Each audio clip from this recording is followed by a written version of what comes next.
اعوذ باللہ من الشیطان الرجیم بسم اللہ الرحمن الرحیم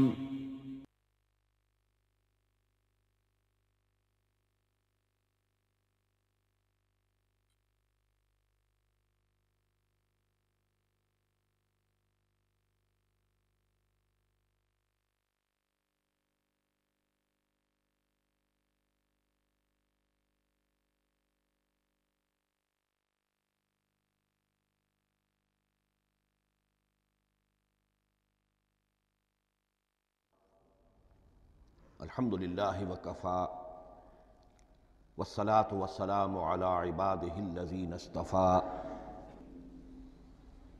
خصوصاً علی افضلہم وخاتم النبیین محمد الامین وعلی آلہ وصحبہ اجمعین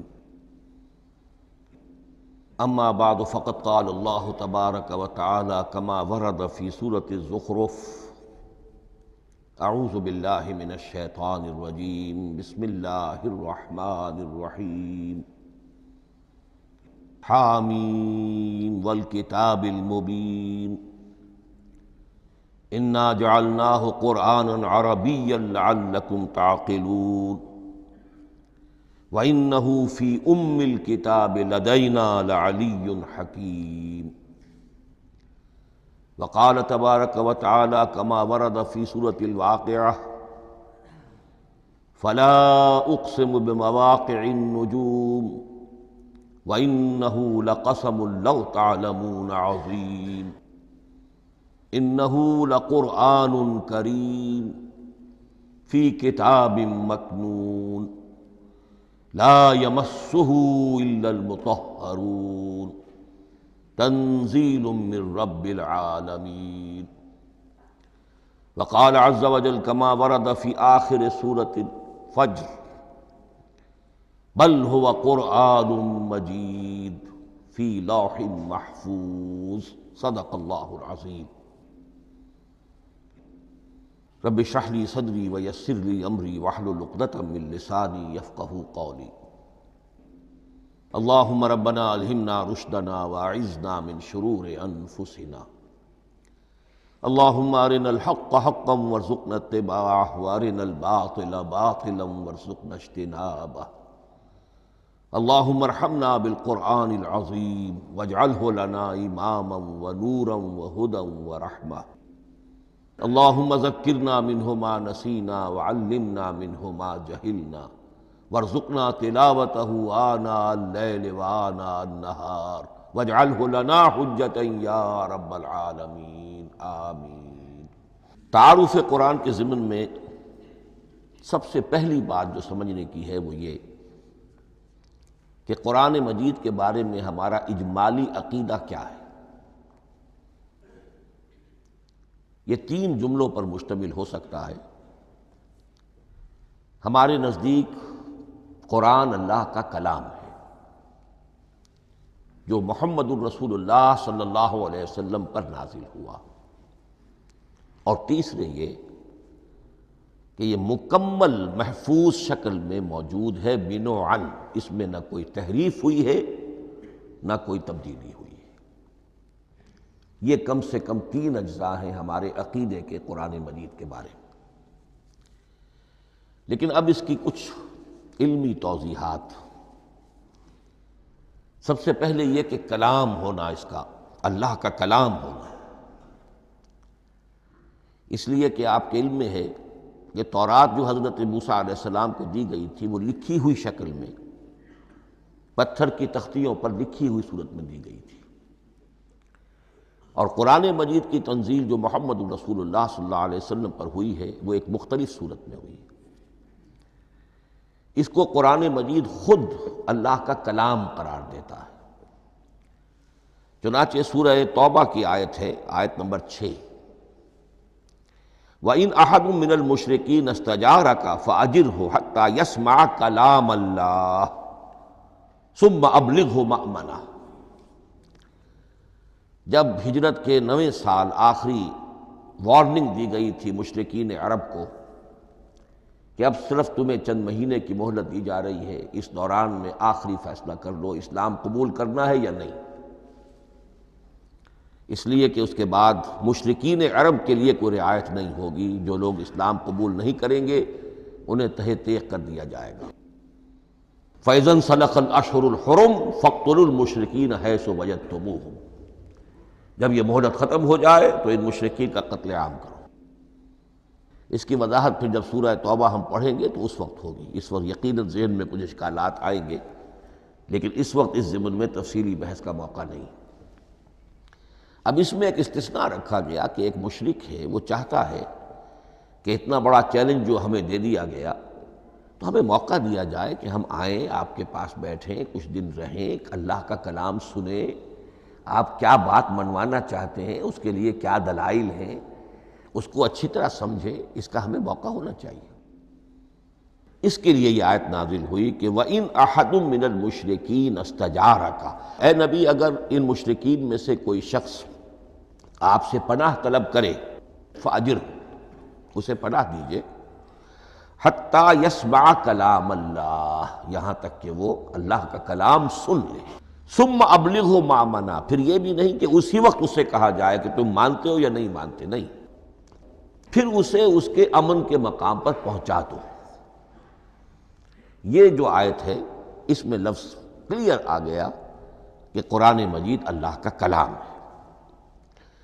لیکن اب اسی تل کے اوٹ میں پہاڑ والا مسئلہ ہے، ٹپ آف آئس برگ، اس کے نیچے وہ کتنا بڑا تودہ ہوتا ہے۔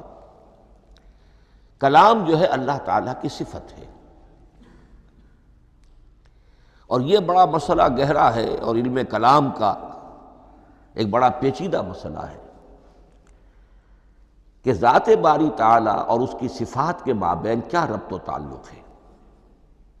آیا صفات ذات کا جز ہیں، جزو لا ینفک ہیں، حصہ ہے، یا کچھ زائد بر ذات ہے، جس کو علامہ اقبال نے ایک جگہ کہا ہے صفات ذات حق، حق سے جدا یا عین ذات۔ یہ ہمارے علم کلام کا ایک بڑا پیچیدہ مسئلہ ہے، لیکن یہ کہ اس میں متکلمین کا جو تقریباً اجماعی فیصلہ ہے وہ دو لفظوں میں آتا، لا عین ولا غیر۔ اللہ کی صفات نہ تو اس کی ذات کا عین ہے نہ اس کی ذات سے غیر ہے، بہت پیچیدہ شکل ہے، اور یہ بھی اس وقت کا میرا موضوع نہیں ہے، میں صرف کسی اور موضوع کے لیے صرف حوالے دے رہا ہوں۔ بہرحال قرآن مجید کا جو تعلق ہے ذات باری تعالیٰ کے ساتھ، وہ اس مسئلے سے بخوبی واضح ہو جاتا ہے کہ چونکہ یہ اللہ تعالیٰ کی صفت ہے، اور صفت کو ہم یہ نہیں کہہ سکتے کہ وہ ذات باری تعالیٰ سے جدا ہے، یہ بھی نہیں کہہ سکتے کہ اس کی ذات کا جزو لا ینفک ہے، کچھ اسی طرح کا تعلق ہے قرآن مجید کا ذات باری تعالیٰ کے ساتھ۔ لیکن یہ مسئلہ قرآن مجید میں خود بیان ہوا، اور سورہ حشر کی آیت میں تو یہ فرمایا گیا، اللہ تعالیٰ نے اپنے اس کلام کی عظمت کو یوں بیان کیا، وہ عظمت کما ہیا، جیسے کہ وہ فی الواقع ہے، اور جس کا کہ گویا کہ پورا ادراک ہمارے لیے اپنی بہت سی محدودیتوں کی وجہ سے ممکن نہیں ہے، لیکن ایک تمثیل کے پیرائے میں سمجھایا، لو انزلنا ھذا القرآن علی جبل لرأیتہ خاشعا متصدعا من خشیۃ اللہ وتلک الامثال نضربها للناس لعلهم یتفکرون۔ اگر ہم نے اس قرآن کو کسی پہاڑ پر اتار دیا ہوتا تو تم دیکھتے کہ وہ دب جاتا اور پھٹ جاتا اللہ کے خوف سے۔ اور یہ مثالیں ہیں جو ہم لوگوں کے لیے بیان کرتے ہیں تاکہ وہ غور کریں، تدبر کریں، سمجھیں۔ ما لا یدرک کلہ لا یترک کلہ، اگرچہ بتمام و کمال عظمت قرآن کا فہم ان کے لیے ممکن نہیں ہے، لیکن کسی درجے میں تو کچھ انعکاس اس کا ہو جائے، کچھ اندازہ ہو جائے، انسان اپنی ذہنی سطح کے اعتبار سے، اس کی مناسبت سے کسی درجے میں عظمت قرآن کا اندازہ کر لے، تو اللہ تعالیٰ کے ان الفاظ کو سامنے رکھے کہ لو انزلنا ھذا القرآن علی جبل لرأیتہ خاشعا متصدعا من خشیۃ اللہ۔ اب اس آیت کو سمجھنے کے لیے سورہ اعراف کی آیت نمبر 143 کو سمجھنا ہوگا، اسی اصول کے تحت کہ القرآن یفسر بعضہ بعضا، قرآن کا ایک حصہ دوسرے حصے کی تشریح کرتا ہے۔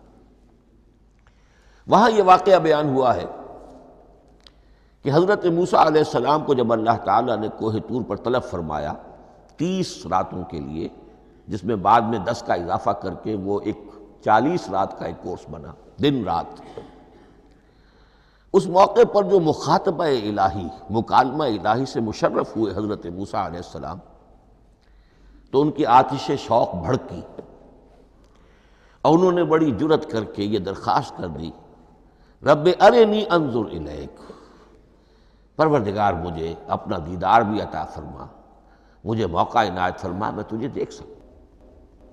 یہ ان کی وہ آتش شوق کا مسئلہ ہے۔ لیکن جواب کیا ملا؟ لن ترانی، تو مجھے ہرگز نہیں دیکھ سکتے، ولیکن انظر الی الجبل فإن استقر مکانہ فسوف ترانی۔ لیکن ظاہر بات ہے کہ حضرت موسیٰ علیہ السلام کو بات سمجھانے کے لیے کچھ مشاہدہ بھی کرانا تھا۔ فرمایا تم مجھے نہیں دیکھ سکتے، البتہ اس سامنے کے پہاڑ پر نگاہ جماؤ، ہم اس پر اپنی ایک تجلی ڈالیں گے۔ یہ اگلی الفاظ کے اندر وضاحت ہے، میں یہاں پہلے سے بیان کر رہا ہوں سمجھانے کے لیے۔ اگر وہ پہاڑ ہماری اس تجلی کو، تجلی کسے کہتے ہیں؟ جلا، روشنی، تو اللہ تعالیٰ کی طرف سے کوئی خاص اس کے نور کا جب پرتو ہوتا ہے کسی شے پر تو وہ اس کی تجلی ہے۔ ہم اپنی ایک تجلی اس پہاڑ پر ڈالیں گے، اگر وہ اس کو جھیل جائے، اپنی جگہ کھڑا رہ جائے، تو تم سمجھنا کہ شاید تم بھی ہمیں دیکھ سکو۔ فلما تجلی ربہ للجبل، اب یہاں وہ لفظ آ گیا، جب اللہ نے تجلی اپنی پہاڑ پر ڈالی، جعلہ دکا وخر موسیٰ صعقا، وہ پہاڑ ریزہ ریزہ ہو گیا اور حضرت موسیٰ بے ہوش ہو کر گر گئے۔ اب یہ بے ہوش ہو کر گر جانا، جبکہ وہ تجلی براہ راست بھی نہیں ہے، بالواسطہ ہے۔ مشاہدہ جو کر رہے حضرت موسیٰ وہ بالواسطہ ہے، تجلی پہاڑ پر ہے، لیکن یہ کہ اس کا بھی بالواسطہ اس کا جو ہوا ہے، اس کی جو تاثیر ہوئی حضرت موسیٰ علیہ السلام پر کہ وہ اس کی تاب نہ لا سکے اور بے ہوش ہو کر گر گئے۔ یہاں سے یہ بات سمجھ میں آتی ہے کہ یہ تجلی یہ ذات باری تعالیٰ تھی جس نے کوہ طور کو جلا کر بھسم کر دیا یا ٹکڑے ٹکڑے کر دیا، ریزہ ریزہ کر دیا۔ اب ذات الہی کے ساتھ جو تعلق ہے کلام الہی کا، اور یہ صفت جو لا عین ولا غیر کے درجے میں ہے ذات کے ساتھ، تو وہی تاثیر اس کلام الہی کی بھی ہے۔ لو انزلنا هذا القرآن على جبل لرأيته خاشعا متصدعا من خشية الله وتلك الامثال نضربها للناس لعلهم يتفكرون۔ اس حقیقت کو اس دور میں میں اپنے مطالعے کی محدودیت کا اعتراف کرتے ہوئے عرض کر رہا ہوں کہ میرے نزدیک جس قدر پرشکوہ انداز میں علامہ اقبال نے بیان کیا ہے، اسی کیفیت کو وہ شاید اس کی کوئی مثال نہ مل سکے۔ فاش گویم آنچ در دل مضمر است، یہ کتابیں نیست چیزیں دیگر است۔ میں صاف ہی کہہ دیتا ہوں جو میرے دل میں چھپی ہوئی بات ہے۔ فاش گویم آنچ در دل مضمر است، یہ کتابیں نیست، اس قرآن کو کتاب نہ سمجھنا، یہ کچھ اور شے ہے، چیزیں دیگر است۔ اب وہ چیزیں دیگر کیا ہے؟ وہی جو میں نے عرض کیا، ذات باری تعالیٰ اور کلام کا صفت باری تعالیٰ ہونا، اس کے بنا پر جو مناسبت ہے، جو قرب ہے، جو مشابہت ہے۔ مثل حق پنہاؤ ہم پیداستو، زندہ و پائندہ و گویاستو۔ اس کلام میں اللہ تعالیٰ کی ساری صفات کا انعکاس موجود ہے۔ یہ بات ویسے بھی سمجھ میں آتی ہے، کوئی شخص ذرا گفتگو کرے، چند جملے جب وہ ادا کرے گا اپنی زبان سے، تو معلوم ہو جائے گا کہ اس کے فہم کا، اس کی دانش کا، اس کے مطالعے کا حدود اربع کیا ہے اور اس کے ذہن کی سطح کیا، سمجھ میں آ جائے گی بات۔ اس لیے کہ کلام جو ہے وہ متکلم کی پوری شخصیت کی عکاسی کر رہا ہوتا۔ تانت بازی راگ پایا، چند جملے کسی نے کہا، پتہ چل گیا کہ یہ کس سطح کے آدمی ہے، علمی اعتبار سے، معلوماتی اعتبار سے، تہذیبی اعتبار سے، کلچرڈ ہیں یا نہیں ہیں۔ یہ ساری باتیں چند جملوں میں واضح ہو جائیں گی۔ تو اللہ تعالیٰ کی بھی جملہ صفات کا عکس اس قرآن میں موجود ہے۔ ان میں سے جن چند چیزوں کا ذکر علامہ نے شعر میں کیا، وہ جو سورہ حدید کی آیت ہے، هو الاول والآخر والظاہر والباطن، اللہ الظاہر بھی ہے، الباطن بھی ہے۔ اتنا ظاہر کہ اس سے زیادہ ظاہر کوئی شے نہیں، اور اتنا باطن کہ اس سے زیادہ چھپی ہوئی کوئی شے نہیں۔ اسی لیے حضور سے جو منقول ہیں الفاظ کہ پروردگار انت الظاہر فلیس فوقک شیء وانت الباطن فلیس دونک شیء، یہی کیفیت قرآن کی ہے۔ مثل حق پنہاں و ہم پیداستو، پنہاں بھی ہے ظاہر بھی ہے، جیسے ذات باری تعالی، اور جیسے اللہ تعالیٰ کی شان ہے جو آیت الکرسی کے شروع میں آئی، الحی القیوم، مثل حق پنہاں و ہم پیداستو، زندہ ہو پائندہ ہو گویاستو۔ یہ قرآن جو ہے اللہ تعالیٰ کی صفات کا ایک عکس اپنے اندر رکھتا ہے۔ اس سے ذرا آگے چلیے، کلام کے بارے میں۔ اب کلام الہی ظاہر بات ہے کہ صفت ہے، اور صفت قدیم ہے۔ اللہ کی صفات حادث نہیں ہے، اللہ کی ذات بھی قدیم ہمیشہ سے ہے، اور اس کی صفات بھی قدیم ہمیشہ سے۔ اور یہ جو کلام الہی ہے، ظاہر بات ہے کہ یہ جو ہماری زبان کے حروف و اصوات ہیں، کلام الہی تو ان سے منزہ ہے، مبرہ ہے، ماورا ہے، اعلیٰ ہے، عرفہ ہے۔ ہماری زبانوں کے حروف و اصوات، الفابیٹس جگہ جگہ تبدیل ہو جائیں گے، انگریزی کے کچھ اور ہیں، اردو کے کچھ اور ہیں، عربی کے کچھ اور ہیں۔ کلام الہی ان تمام سے آگاہ، عرفہ، منزہ اور مبرہ ہے۔ یہ کلام الہی جب بھی نازل ہوا ہے، ظاہر بات ہے حضرت موسیٰ پر اگر کتاب اتاری گئی، وہ بھی علم الہی سے آئی، لیکن وہ عبرانی زبان میں آئی۔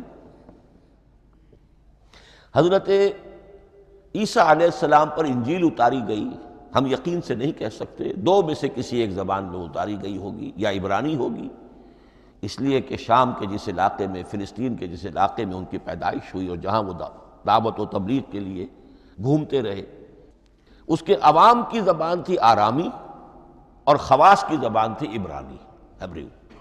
تو یا تو وہ بھی تورات کی طرح عبرانی ہی میں نازل ہوئی تھی، یا آرامی میں ہوگی، لیکن اب کوئی نسخہ نہ ہیبریو کا، کوئی قدیم نسخہ دنیا میں موجود ہے، نہ آرامی کا۔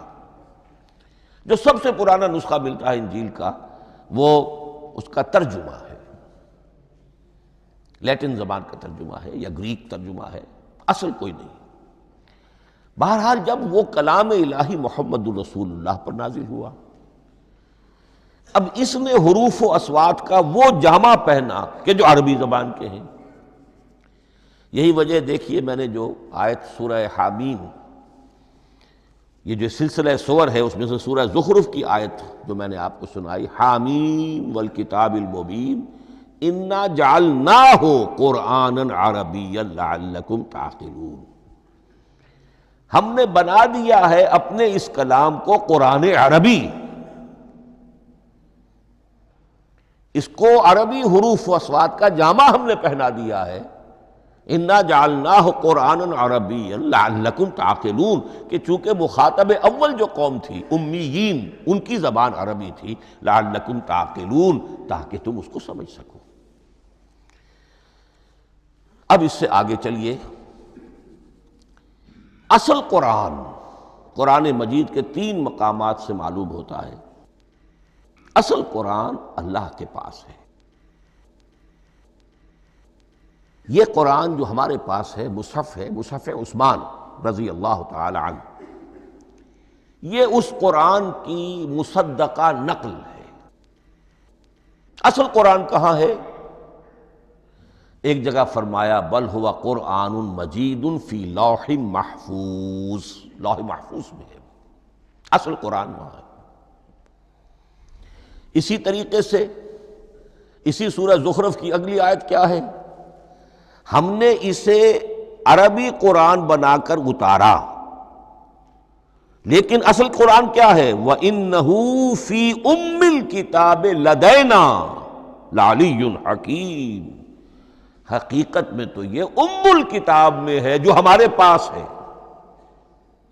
اور علی ہے بہت بلند، حکیم بڑی حکمت والا، یا محکم مضبوط۔ حکیم کے دونوں معنی ہیں۔ استحکام بھی اسی ہے کاف اور میم کے مادے سے بنا ہے، کسی شے کا پختہ ہو جانا، مضبوط ہو جانا، اور عقل کی پختگی وہ حکمت ہے، وہ دانائی ہے۔ اس اعتبار سے نوٹ کیجئے اصل قرآن کہاں ہے؟ لوح محفوظ میں۔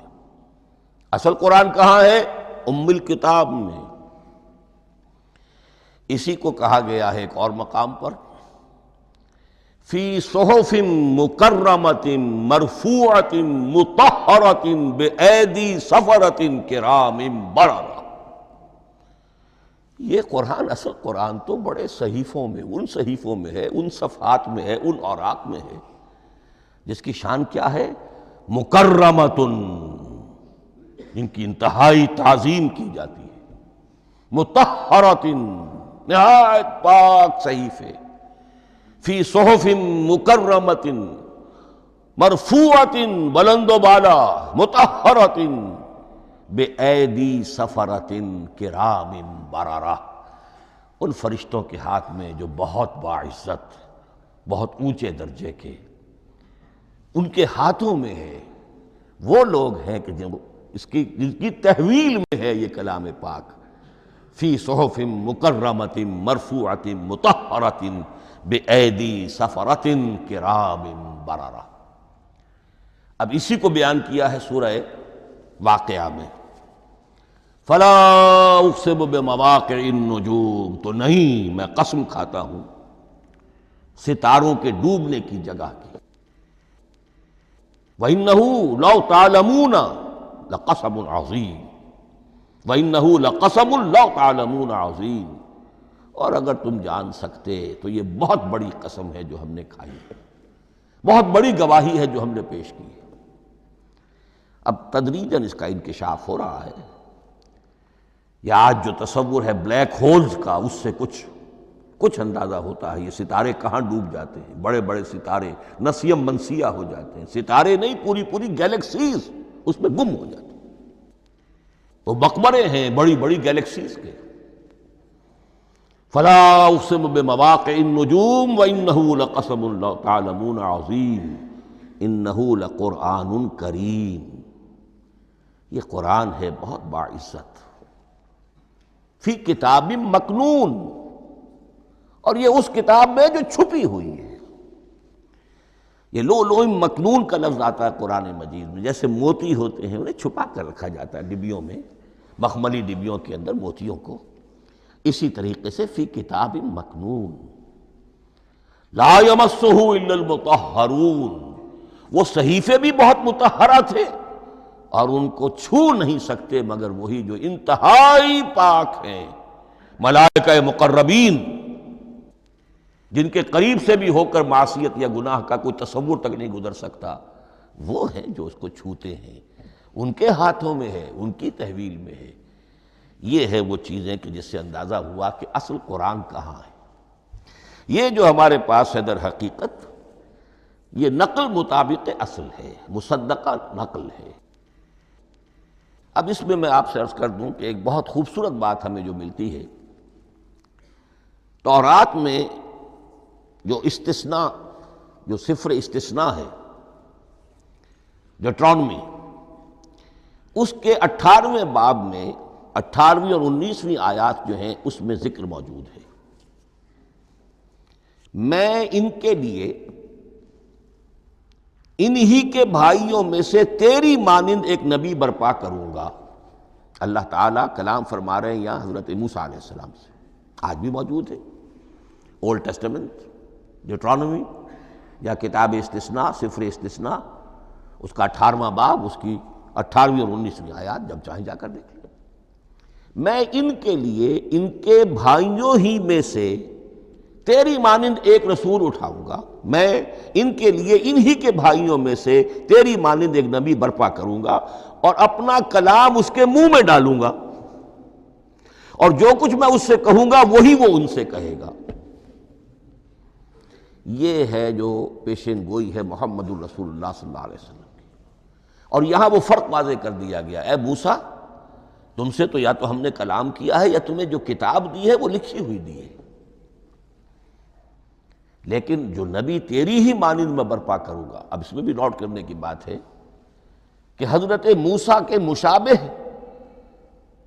نبی اکرم صلی اللہ علیہ وسلم کے سوا کوئی نبی نہیں۔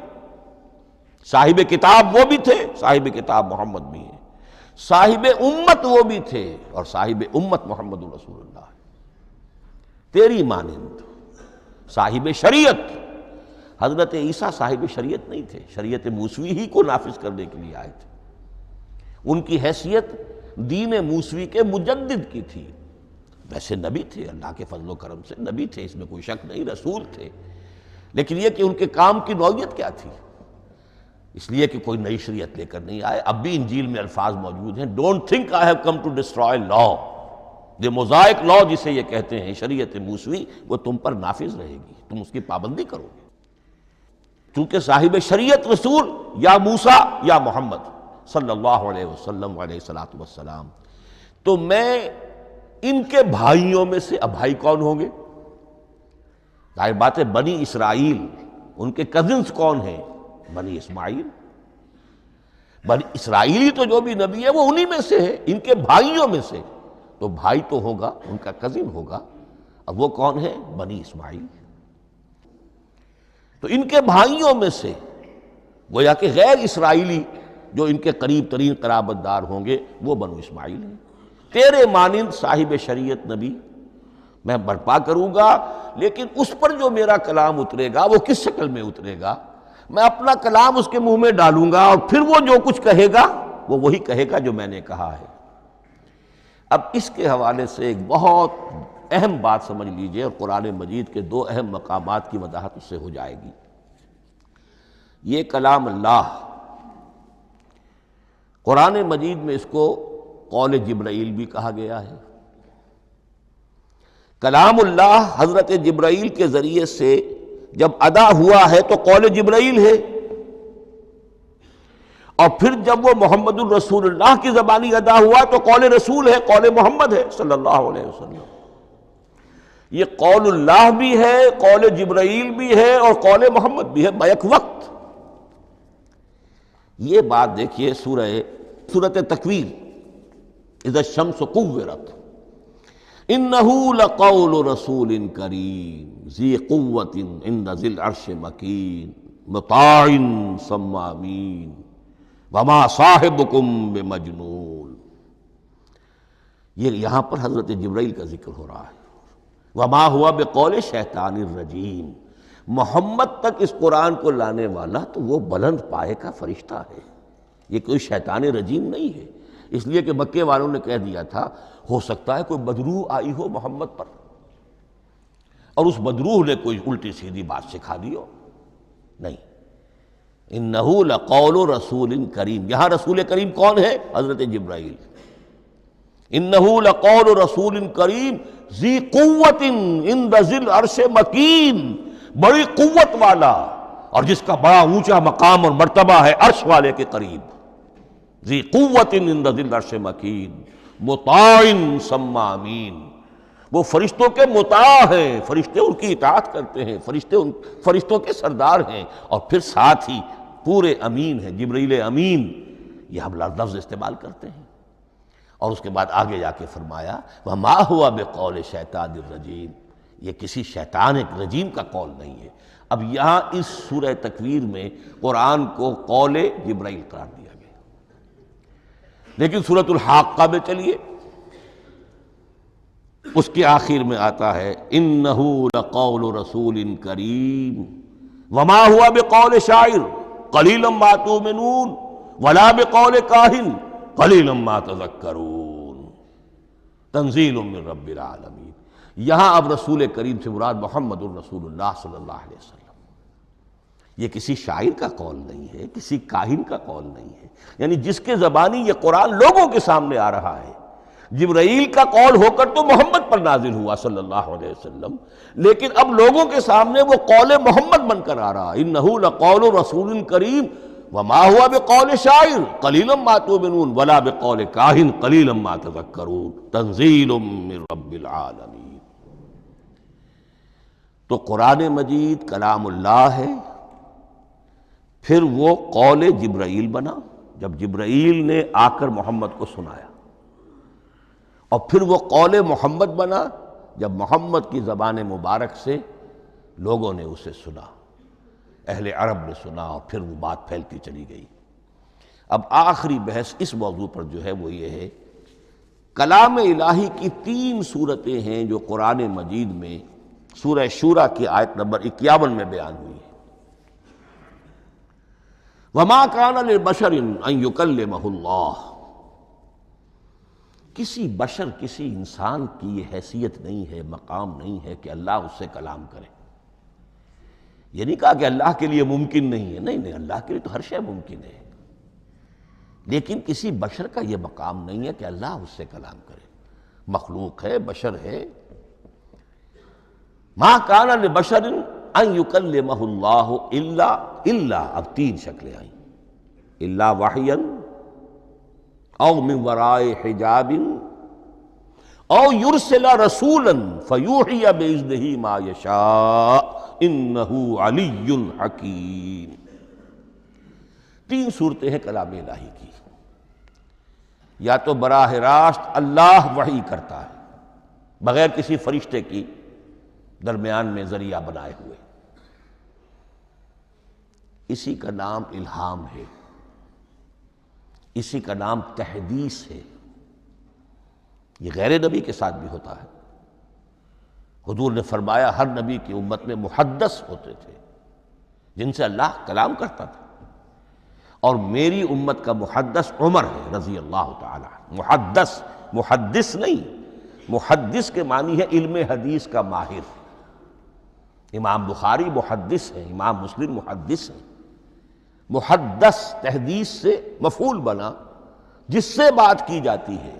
محدث، اللہ بات کرتا ہے، اللہ دل میں ڈال دیتا ہے، القاء ہو جاتا ہے، الہام ہو جاتا ہے، کوئی فرشتہ درمیان میں نہیں، براہ راست۔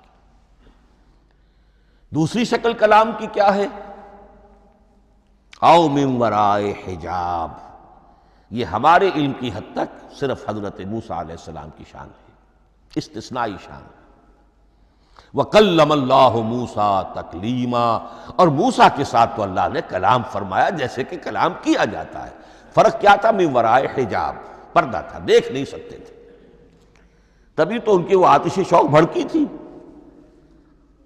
کیا قیامت ہے کہ چلمن سے لگے بیٹھے ہیں، صاف چھپتے بھی نہیں، سامنے آتے بھی نہیں، کلام بھی فرما رہے ہیں، لیکن یہ کہ بات مجھے دیدار عطا کرنے کے لیے تیار نہیں، رب ارنی انظر الیک۔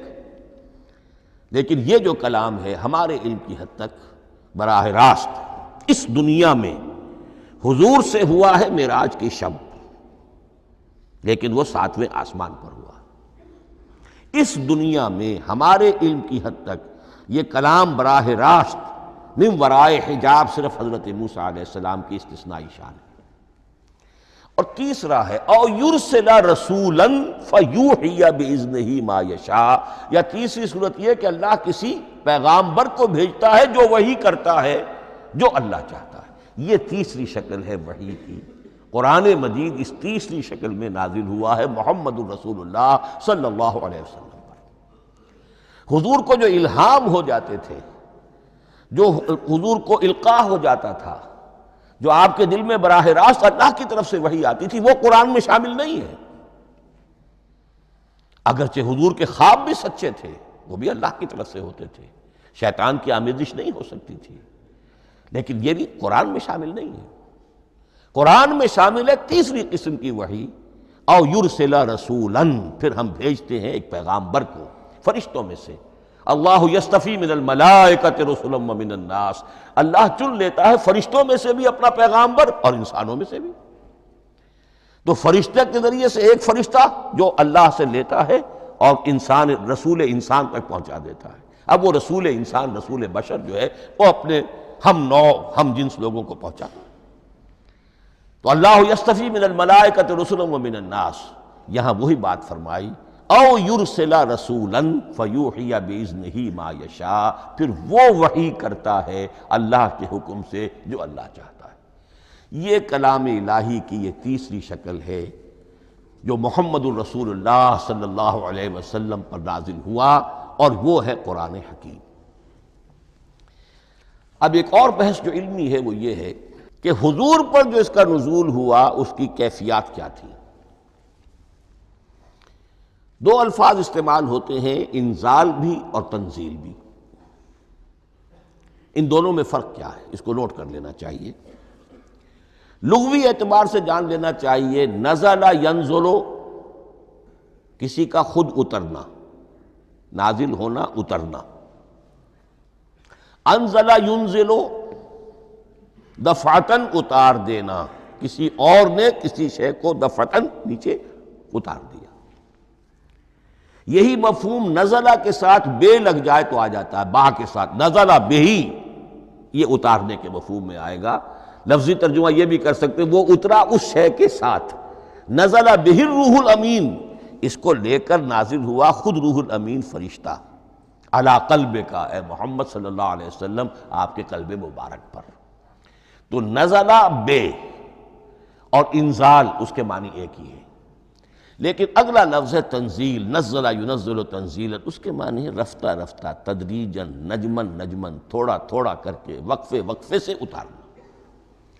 جیسے عربی میں اعلام کہیں گے کسی کو کچھ بتا دینا، باخبر کر دینا، مطلع کر دینا، بھائی مطلع کر دیا میں نے، اب تم جانو تمہارا کام، یہ اعلام کہلائے گا۔ تعلیم کسے کہتے ہیں؟ سکھانا، درجہ بدرجہ، دیکھنا اس کی استعداد کیا ہے، آج یہ کیا بات سمجھ سکتا ہے، میں اتنے ہی درجے تک سمجھاؤں، اب کل میں اسے مزید سمجھاؤں گا، پرسوں مزید سمجھاؤں گا۔ یہ درجہ بدرجہ کسی شے کو سمجھانا، یہ تعلیم ہے۔ تو انزل ینزل انزالا، یہ ہے اتار دینا دفعتاً، اور نزل ینزل تنزیلا، یہ ہے تدریجاً اتارنا۔ اب قرآن مجید کے لیے یہ دونوں الفاظ مستعمل ہیں، لیلۃ القدر اور لیلۃ المبارکہ۔ اب یہ دو بھی نوٹ کر لیجئے، قرآن مجید میں چونکہ اہم مضامین کم سے کم دو جگہ پر ضرور آتے ہیں۔ انا انزلناہ فی لیلۃ القدر، یہاں انزلنا ہے، نزلنا نہیں ہے، انزلنا ہے، ہم نے اتارا اس کو لیلۃ القدر میں۔ اور باقی صورت تو آپ کو یاد ہوگی، وما ادراک ما لیلۃ القدر، لیلۃ القدر خیر من الف شہر، تنزل الملائکۃ والروح فیہا باذن ربہم من کل امر، سلام ہی حتی مطلع الفجر۔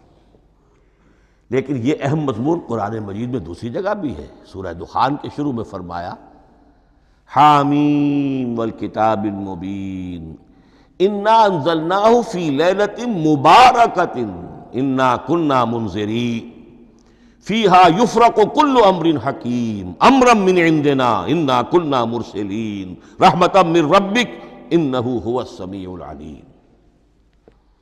یہ لیلۃ المبارکہ ہے، ایک ہی ہے، لیلۃ القدر اور لیلۃ مبارکۃ، ان دونوں کے لیے وہی انزلنا کا لفظ آیا۔ لیکن یہ کہ سابقہ کتابوں کے اعتبار سے قرآن مجید کا فرق واضح کیا گیا ہے۔ مثلا سورہ نساء کی آیت نمبر 136 بہت نمایاں ہے، بہت نمایاں ہے۔ وہاں فرمایا گیا یا ایھا الذین آمنوا آمنوا باللہ ورسولہ والکتاب الذی نزل علی رسولہ والکتاب الذی انزل من قبل۔ اے ایمان کے دعوے دارو، حقیقتاً ایمان لاؤ، ایسے ایمان لاؤ جیسے ایمان لانے کا حق ہے، اللہ پر بھی اور اس کے رسول پر بھی، اور اس کتاب پر بھی جو اللہ نے اپنے رسول پر نازل فرمائی، اور اس کتاب پر بھی جو اللہ نے پہلے نازل فرمائی۔ لیکن نازل کے لیے یہاں آیا حضور کے لیے والکتاب الذی نزل علی رسولہ، تنزیل کی شکل میں، اور تورات کے لیے والکتاب الذی انزل من قبل، وہ تو دفعۃ واحدا لکھی ہوئی تختیوں کی شکل میں حضرت موسیٰ علیہ السلام کو دے دی گئی تھی۔ تو یا ایھا الذین آمنوا آمنوا باللہ ورسولہ والکتاب الذی نزل علی رسولہ والکتاب الذی انزل من قبل۔ یہ جو تنزیل ہوئی ہے حضور پر، یعنی لیلۃ القدر میں جو رمضان مبارک میں ہے، پورا قرآن لوح محفوظ سے، کتاب مکنون سے، ام الکتاب سے نقل کر کے اتار دیا گیا سمائے دنیا تک۔ پہلا آسمان جسے ہم کہتے ہیں سمائے دنیا، وہ آسمان جو قریب ترین ہے دنیا کے، وہاں سے اب یہ درجہ بدرجہ تھوڑا تھوڑا چند آیتیں، چند سورتیں، پھر آیتیں، پھر سورتیں، یہ نازل ہوا محمد الرسول اللہ صلی اللہ علیہ وسلم پر۔ گویا کہ پہلا مرحلہ انزال کا ہے، پورا قرآن لوح محفوظ یا کتاب مکنون یا ام الکتاب سے نقل کر کے اتار دیا گیا سمائے دنیا تک۔ یہ ہے انزل ینزل انزالا، انا انزلناہ فی لیلۃ القدر انا انزلناہ فی لیلۃ مبارکہ۔ لیکن محمد الرسول اللہ پر یہ نازل ہوا اب تھوڑا تھوڑا، نجمن نجمن، درجہ بدرجہ، تدریجاً۔ یہ ہے تنزیل۔ اس تنزیل کی حکمت قرآن مجید میں بیان ہوئی ہے، اور اس اعتبار سے کہ اہل عرب نے، اہل مکہ نے اعتراض کیا تھا کہ یہ پورا قرآن کیوں نہیں محمد ایک ہی مرتبہ پیش کر دیتے صلی اللہ علیہ وسلم۔ اس میں جو چیز مضمر تھی وہ یہ تھی کہ چونکہ یہ حقیقت میں اللہ کا کلام نہیں ہے، یہ محمد کا اپنا کلام ہے، تو کوئی شاعر دنیا میں ایسا نہیں ہے جو ایک دم اپنا پورا دیوان دے دے۔ وہ تو ساری عمر میں تھوڑا تھوڑا، آج غزل کہی، کل قصیدہ کہا، پرسوں کچھ اور کہا، پھر وہ جمع ہوتا ہے تو وہ دیوان بنتا ہے۔ اسی طریقے سے تو یہ کر رہے ہیں۔ اگر یہ اللہ کا کلام ہوتا تو بیک وقت آ جاتا۔ یہ تو ذرا محنت کرتے ہیں، کچھ اس کے اندر اس کو اپنی محنت سے کوشش کر کے کچھ موضوع کرتے ہیں، کلمات، الفاظ، اور اس طریقے سے رفتہ رفتہ لے کر آ رہے ہیں۔ اس لیے ان کا اعتراض نقل ہوا ہے یہ وَقَالَ الَّذِينَ كَفَرُوا لَوْلَا نُزِّلَ عَلَيْهِ الْقُرْآنُ جُمْلَةً وَاحِدَةً، انہوں نے کیوں نہیں اترا یہ قرآن پورا کا پورا ایک ہی بار؟ یہ اعتراض تھا۔ اس اعتراض کے جو جوابات دیے گئے ہیں وہ نوٹ کیجئے کہ لوگوں کے حق میں یہ مفید ہے، یہ پورے قرآن کا تحمل ایک وقت میں کر نہیں سکتے۔ یہ پورا قرآن تو ایک ہی مرتبہ اگر پہاڑ پر بھی اتار دیا جاتا تو وہ پھٹ جاتا، دب جاتا۔ وَقُرْآنًا فَرَقْنَاهُ لِتَقْرَأَهُ عَلَى النَّاسِ عَلَى مُكْثٍ وَنَزَّلْنَاهُ تَنزِيلًا، سورہ بنی اسرائیل آیت 106۔ یہ وہ قرآن ہے جس نے ہم نے جس کو ٹکڑے ٹکڑے کر کے، فرق نہ ہو، فرق توڑ دینا، تھوڑا تھوڑا کر کے ہم نے کر دیا، لِتَقْرَأَهُ عَلَى النَّاسِ عَلَى مُكْثٍ، تاکہ آپ اسے پڑھ کر سنائے لوگوں کو وقفے وقفے سے، تاکہ وہ سہار سکیں، سنبھال سکیں، برداشت کر سکیں۔ وَنَزَّلْنَاهُ تَنزِيلًا، اسی وجہ سے ہم نے اسے نازل کیا ہے بطرز تنزیل، بطرز انزال نہیں، بطرز تنزیل۔ وَقُرْآنًا فَرَقْنَاهُ لِتَقْرَأَهُ عَلَى النَّاسِ عَلَى مُكْثٍ وَنَزَّلْنَاهُ تَنزِيلًا۔ ایک حکمت تو ہو گئی عوام کے لیے، ایک حکمت خود رسول کے لیے صلی اللہ علیہ وسلم۔ كَذَلِكَ لِنُثَبِّتَ بِهِ فُؤَادَكَ وَرَتَّلْنَاهُ تَرْتِيلًا۔ اب ذرا نوٹ کیجئے، قلب محمدی کے لیے بھی اس پورے کلام کا ایک دم سہار آسان کام نہیں تھا۔ یہ اس لیے، یہ اسی سورہ الفرقان کی جو آیت کا میں نے ایک حصہ آپ کو سنا دیا تھا، اسی کے اندر اس کا جواب آیا ہے، اسی آیت میں، آیت نمبر 32 ہے یہ سورہ فرقان کی۔ وَقَالَ الَّذِينَ كَفَرُوا لَوْلَا نُزِّلَ عَلَيْهِ الْقُرْآنُ جُمْلَةً وَاحِدَةً، یہ اعتراض ہے۔ جواب کیا ہے؟ كَذَلِكَ لِنُثَبِّتَ بِهِ فُؤَادَكَ، ہم نے یہ اس لیے کیا ہے نبی کہ اس کے ذریعے سے آپ کے دل کو ٹھہراؤ اور جماؤ عطا کرے۔ یہ ایک دم اس کا اتر جانا، اِنَّا سَنُلْقِي عَلَيْكَ قَوْلًا ثَقِيلًا، بڑا بھاری بوجھ ہے، ناقابل برداشت ہے، تاکہ رفتہ رفتہ آپ کا دل، اس کے اندر تقویت بڑھتی چلی جائے، اس کے اندر اور اس کا تحمل جو ہے، اس کی صلاحیت بڑھتی چلی جائے۔ كَذَلِكَ لِنُثَبِّتَ بِهِ فُؤَادَكَ وَرَتَّلْنَاهُ تَرْتِيلًا، اسی لیے ہم نے تھوڑا تھوڑا کر کے نازل کیا ہے۔ ولا یاتونک بمثل الا جئناک بالحق واحسن تفسیرا، ساتھ ہی فرمایا کہ یہ لوگ جو بھی اعتراض کریں گے ہم اس کا جواب بھی اور بہترین تعویل بھی آپ کو دے دیں گے۔ اب اگلی بحث یہ ہے یہ قرآن کب اور کہاں نازل ہوا۔ یہ عام معلوماتی شے ہے، اس میں کوئی پیچیدگی نہیں ہے، لیکن اس کی اہمیت ہے بہت ضروری ہے، وہ میں انشاءاللہ اگلی بحث میں جب کہ قرآن کے سمجھنے کے جو اصول ہیں ان کو بیان کروں گا تو وضاحت سے بات آئے گی۔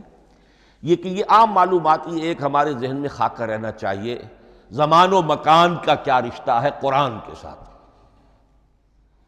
قرآن نازل کب ہوا؟ ہمارا چونکہ عام طور پر جو معمول ہے، ہم تو جو کرسچین ایرا ہے اس کے حوالے سے ہمارے ذہن کے اندر سارا حساب کتاب ہے، تو سن 610 عیسوی سے لے کر 632 عیسوی تک شمسی حساب سے 22 سالوں میں قرآن نازل ہوا ہے۔ 571 حضور کی ولادت کا سال ہے، 571 عیسوی۔ 610 میں آپ 39 سال کے ہوئے، لیکن قمری حساب سے 40 کے ہو چکے۔ 610 میں قرآن کی تنزیل شروع ہوئی اور 632 میں آپ کا انتقال ہوا۔ 22 برس زمانی اعتبار سے نقشہ ذہن میں رکھیے، اور اسے ہم اگر دوسرے حساب سے کہیں گے تو عام الفیل، وہ جو ابرہہ آیا تھا بیت اللہ کو ڈھانے کے لیے، وہ سال عربوں میں بہت مشہور ہو گیا تھا، اور وہی سال حضور کی ولادت کا ہے، تو عام الفیل ہی میں حضور کی ولادت ہوئی، لہذا 40 عام الفیل میں قرآن مجید کا نزول شروع ہوا، اور 11 ہجری تک یہ 23 برس بنتے ہیں قمری حساب سے۔ ایک رائے یہ بھی ہے کہ قرآن کا نزول 20 برس میں ہوا ہے، اور اس میں وضاحت یہ ہے کہ پہلے 3 سال اللہ تعالیٰ نے ایک فرشتے کو، حضرت اسرافیل علیہ السلام کو مامور کیا تھا حضور کی تعلیم پر۔ دنیاوی اعتبار سے حضور نے کوئی تعلیم حاصل نہیں کی، آپ امی تھے، آپ نے دنیاوی اعتبار سے کسی کے سامنے زانو تلمس طے نہیں کیا، کہیں کوئی تعلیم حاصل نہیں کی، کہیں کوئی تحصیل علم نہیں کی، لیکن اللہ تعالیٰ نے علمہ شدید القویٰ، اللہ تعالیٰ نے جو کچھ انہیں سکھایا ہے، جو علم انہیں عطا کیا ہے، تو ایک روایت یہ ہے کہ 3 برس تک، اور اس کے بعد پھر قرآن نازل ہونا شروع ہوا تو 20 برس تک قرآن نازل ہوا۔ لیکن وہ لوگ بھی مانتے ہیں کہ سورہ علق کی آیتیں نازل ہو چکی تھی، پھر 3 برس کا وقفہ ہے۔ سورہ علق کی آیتیں کیا ہے؟ جو پہلی وحی ہے، اقرأ بسم ربک الذی خلق، خلق الانسان من علق، اقرأ وربک الاکرم الذی علم بالقلم، علم الانسان ما لم یعلم۔ گویا کہ بسم اللہ ہو رہی ہے محمد الرسول اللہ صلی اللہ علیہ وسلم کی تعلیم کی، اور جن گھرانوں میں یہ رواج ابھی تک چل رہا ہو، بسم اللہ بچوں کی کراتے ہیں، ایک تقریب کی شکل میں منعقد کرتے ہیں، ہمارے ہاں یہ رواج تھا، اب ہم چھوڑ چکے ہیں، کہ جو تقریب بھی حضور کی اور صحابہ کی زندگیوں سے ثابت نہ ہو، ہمیں کوشش کرنی چاہیے کہ ان تقریبات کا سلسلہ منقطع کریں۔ ما انا علیہ واصحابی، ہماری تقریبات جو ہیں وہ بس وہیں تک محدود رہنی چاہیے۔ بہرحال وہ جو ایک چلتی ہے روایت، 4 سال 4 مہینے 4 دن کا بچہ یا بچی ہو تو بسم اللہ یہی آیتیں پڑھی جاتی ہیں، پڑھ تو نہیں سکتا، انگلی رکھ کر پڑھانے والا کوئی عالم دین بیٹھ جاتا ہے سامنے، وہ نہا دھو کر بچہ یا بچی بیٹھی ہوئی ہے، اور اس کو اقرأ بسم ربک الذی خلق، خلق الانسان من علق، اقرأ وربک الاکرم الذی علم بالقلم، علم الانسان ما لم یعلم۔ اب اس میں تو سارا پڑھنے پر زور ہے، حصول علم پر زور ہے، کسی تبلیغ کا حکم ہی نہیں، ابھی رسالت کا کوئی تذکرہ کچھ بھی نہیں، اس میں تو قیامت کا بھی کوئی ذکر نہیں۔ اب اس کے بعد روایت یہ ہے کہ 3 برس تک پھر حضرت اسرافیل دن رات حضور کے ساتھ رہے ہیں اور آپ کی تعلیم ہوئی ہے، اور پھر 3 برس کے بعد پھر وحی کا سلسلہ شروع ہوا ہے، واللہ عالم۔ لیکن یہ کہ جب سورہ اقرا نازل ہو چکی ہے اس کی 5 آیتیں، تو وہ 3 برس بھی اس کا وقفہ شمار ہوں گے، زمانہ نزول پھر وہی 23 برس رہے گا۔ اسی کے ساتھ میں نے عرض کیا تھا کہ دوسری بات یہ کہاں نازل ہوا قرآن۔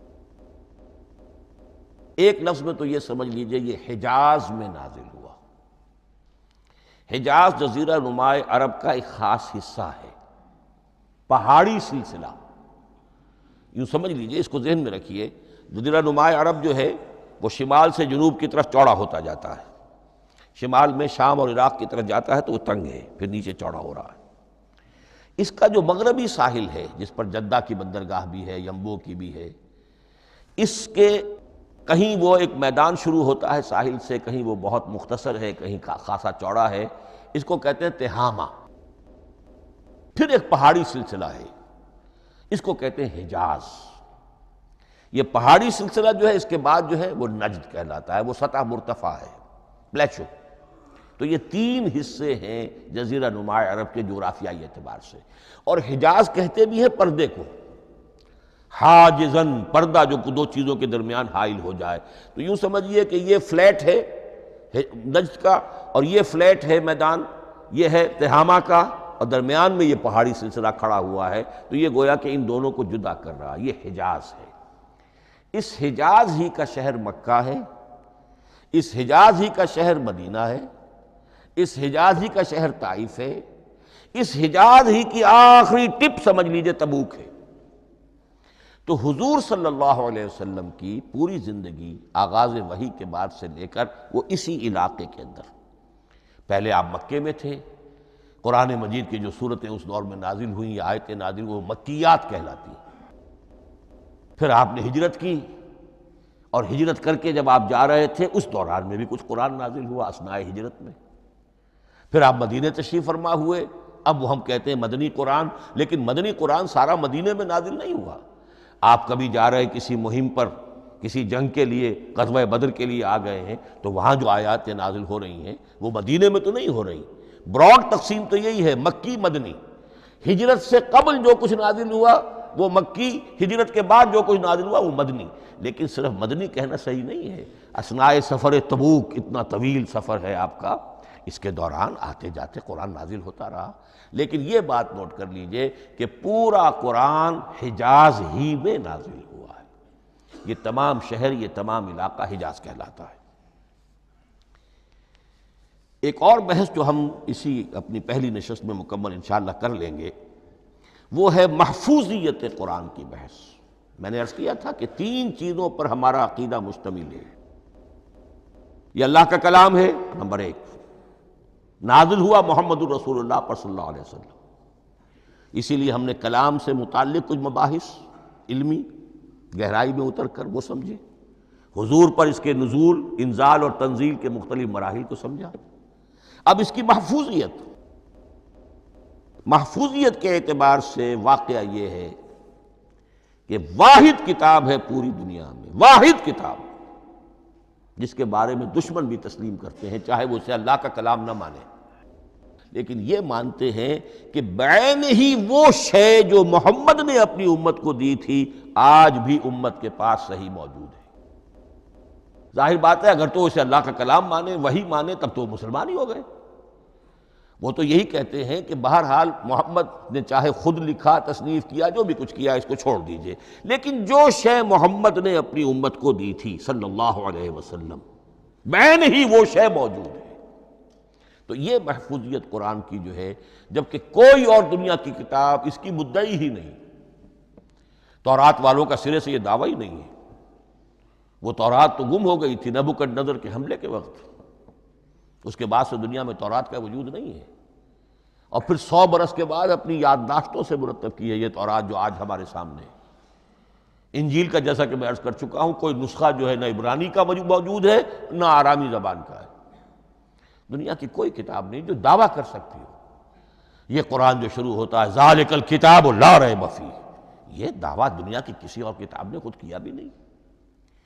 اس کی بھی جس قدر پرشکوہ الفاظ میں علامہ اقبال نے اس کی ترجمانی کی ہے، انہی کا حصہ ہے۔ حرف اورا ریب نئے، تبدیل نئے، آیاش شرمندہ تعویل نئے۔ اس قرآن کے کسی حرف میں کوئی تحریف ہو جانا نہیں، امکان ہی نہیں، قطعی طور پر کسی لفظ کا بدل دیا جانا نہیں، حرف اورا ریب نئے، تبدیل نئے۔ اس میں کسی کا شک پر مبنی ہونا نہیں، آیش شرمندہ تعویل نئے، اس کی آیت کوئی بھی ایسی نہیں جسے تروڑا مروڑا جا سکے، یہ اپنی حفاظت خود کرتی ہے۔ لا یاتیہ الباطل من بین یدیہ ولا من خلفہ، حامیم سجدہ کی آیت نمبر 42، اس پر باطل حملہ آور ہو ہی نہیں سکتا۔ انا نحن نزلنا الذکر وانا لہ لحافظون، ہم ہی نے یہ الذکر نازل کیا ہے اور ہم ہی اس کی حفاظت کرنے والے ہیں۔ جہاں تک پہلے ٹکڑے کا تعلق ہے اس آیت مبارکہ کا، اس میں تو تورات بھی آئے گی۔ تورات کس نے نازل کی؟ اللہ نے نازل کی۔ انجیل کس نے نازل کی؟ اللہ نے نازل کی۔ انا انزلنا التوراۃ فیہا ھدی ونور، یہ سورہ مائدہ میں الفاظ ہیں۔ انجیل کے بارے میں بھی ہم نے انجیل عطا کی عیسیٰ کو، فیہ ھدی ونور، لیکن یہ کہ انا نحن نزلنا الذکر، اس کو اس قدر تاکید کے ساتھ کہہ کر وَإِنَّا لَهُ لَحَافِظُونَ، اور ہم ہی اس کے محافظ ہیں۔ لیکن اس موضوع پر اہم ترین مقام جو ہے قرآن مجید کا، وہ سورہ قیامہ کی یہ آیات ہے، لا تحرک بہ لسانک لتعجل بہ۔ جب قرآن نازل ہوتا تھا حضور جلدی جلدی زبان کو حرکت دیتے تھے، یاد کر لیں، مبادا کہیں بھول جاؤں، مبادا کوئی لفظ جو ہے تبدیل ہو جائے۔ یہ مشقت جو آپ جھیل رہے تھے، اس سے اللہ نے روک دیا از راہ شفقت اور محبت۔ لا تحرک بہ لسانک لتعجل بہ ان علینا جمعہ وقرآنہ، ہمارے ذمے ہے اس کو جمع کر دینا، آپ کے سینے میں جمع کر دیں گے اس کو۔ اور صرف جمع کرنا نہیں، قرآن، ترتیب۔ قرآن ہوتا ہے پڑھا جاتا ترتیب سے، یعنی ترتیب نزولی۔ یہ بعد میں ہماری علیحدہ بحث بھی آئے گی کہ ترتیب نزولی اور ہے، ترتیب مصحف اور ہے، یہ ترتیب بھی ہم کروا دیں گے، یہ بھی ہمارے ذمے ہے۔ ان علینا جمعہ وقرآنہ فاذا قرأناہ فاتبع قرآنہ، پھر جب ہم جس ترتیب سے پھر آپ کو پڑھائیں اسی ترتیب کی پیروی کیجیے۔ یہ جو ہے کہ قرآن کا جمع اور تدوین، یہ بھی اللہ تعالیٰ نے اس کی ضمانت لی، اور اس کی ترتیب بھی اللہ تعالیٰ ہی کی ضمانت سے ہے۔ اس اعتبار سے محفوظیت قرآن کے یہ دونوں پہلو ہمارے سامنے رہنے چاہیے۔ بارک اللہ لی ولکم فی القرآن العظیم ونفعنی وإیاکم بالآیات والذکر الحکیم۔